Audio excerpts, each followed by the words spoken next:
Hey, Internet.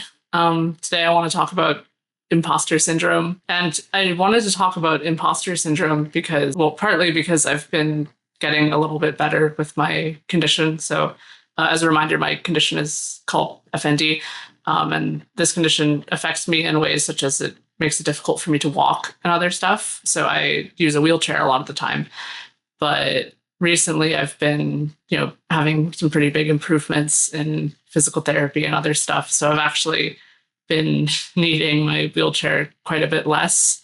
And by quite a bit less, I mean like, going from maybe 90% usage, 90% of the time using the wheelchair to like, 50 to 70%. But that also means that I have days where I don't need a wheelchair at all. And that actually, well, I mean, okay, when I say don't need a wheelchair at all, I mean like, I'm still using like a cane or like a walker or like crutches, but sometimes I can still walk like without any of those. And that's like super great. But as soon as that happens, I end up just feeling the sense of like guilt, like, like did I ever need a wheelchair in the first place? And I'm sure that's something that a lot of people can relate to in terms of disability that, like goes up and down and you have good days and bad days, right?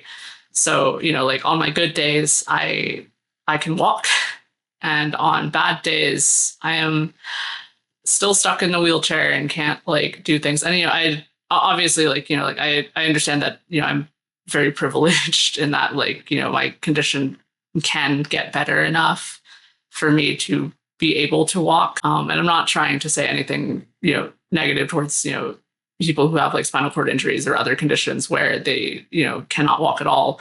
But for my condition, I'm just really struggling with the fact that, I do have good days and bad days. And that, like this is probably kind of insane, but sometimes part of me wants to be like, oh, well, like if I use the wheelchair, I should just need it all the time and, have a condition where it just affects me all the time because I always feel so guilty, when I go outside, right? Because I'm in the wheelchair about 100%, basically 100% of the time when I'm outside of the house. And, people are always, treating very nicely, holding the doors open for me and all of that. But I always feel this sense of guilt because, when I go home, I can walk a little bit. And I know that's very silly, but because like when I go out I have to do a lot more things that would require the use of the wheelchair, such as going longer distances or moving faster or doing stuff like that. And eventually I'm going to be probably be able to use my walker or like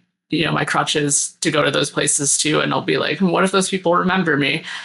But I know that's just very silly. I know that everyone like wants people to be able to recover and stuff, and I think if anyone did remember me, I think they'd be pretty happy to see me using crutches or a walker instead of a wheelchair. But I, sorry, I'm not saying wheelchairs are bad. I'm just saying that like for me, I just have a very complex set of emotions around having to use the wheelchair, but also be able to walk without it. And I understand that's the whole point of being an ambulatory wheelchair user, but that doesn't stop me from feeling guilty and feeling like I'm taking up space, for people who are more disabled than me, which again is just very silly. And I understand that it's mostly just my own anxieties that are coming to the forefront about this.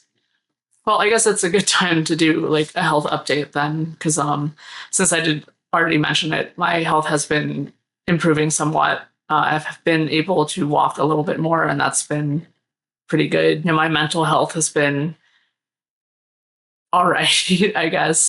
Still planning on making still planning on making a video about, my like mental health conditions and other stuff. But, I'm waiting for that full psych eval to happen in February before I make any kind of videos on that. Cause I obviously don't want to make any videos about any conditions that I'm not diagnosed with, because I am not a medical professional and don't want to be, I want to be responsible, basically. Oh, I remember now what I wanted to talk about.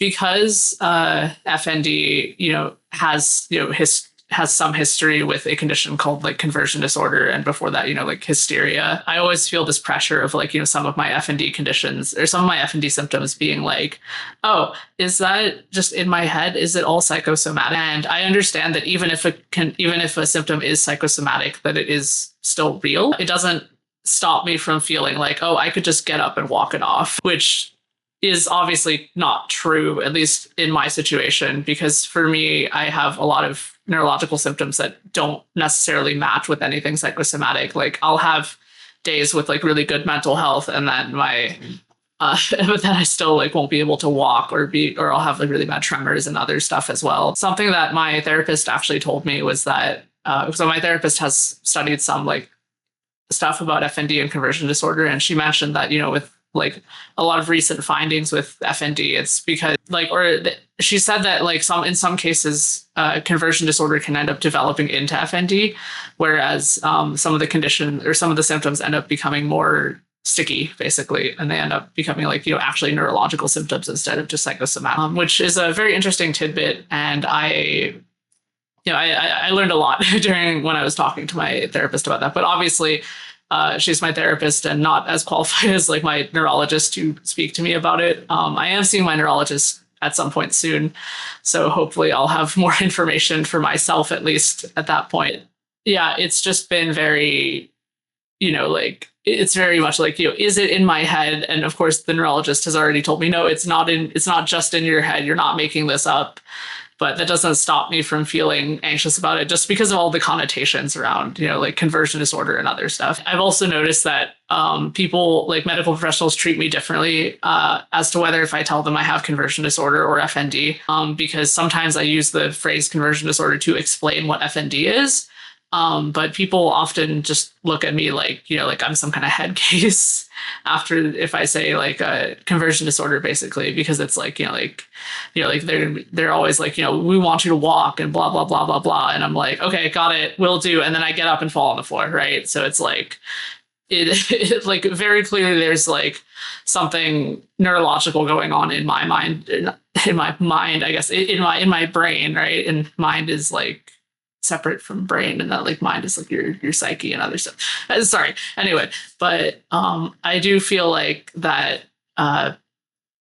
with my FND symptoms, at least, I do feel like they are like neurological in a lot of ways and less psychosomatic than I wish they were, which is really dumb, by the way, because I actually kind of have been wishing that I've had a lot more psychosomatic symptoms, because if they were psychosomatic, I could just walk them off.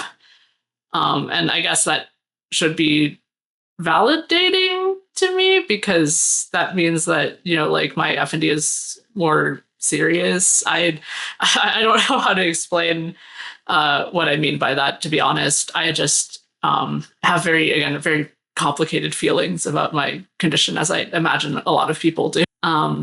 But yeah, that's kind of where I am right now with my imposter syndrome. I hope this has been an interesting update for people who've been watching. I hope if you also experience imposter syndrome about your, disabilities and other conditions, that, maybe this helped you feel less alone. I don't know. Like and subscribe, I guess. I make disability-related content and art-related content. So yeah, that's basically it. It was nice talking to y'all. Bye.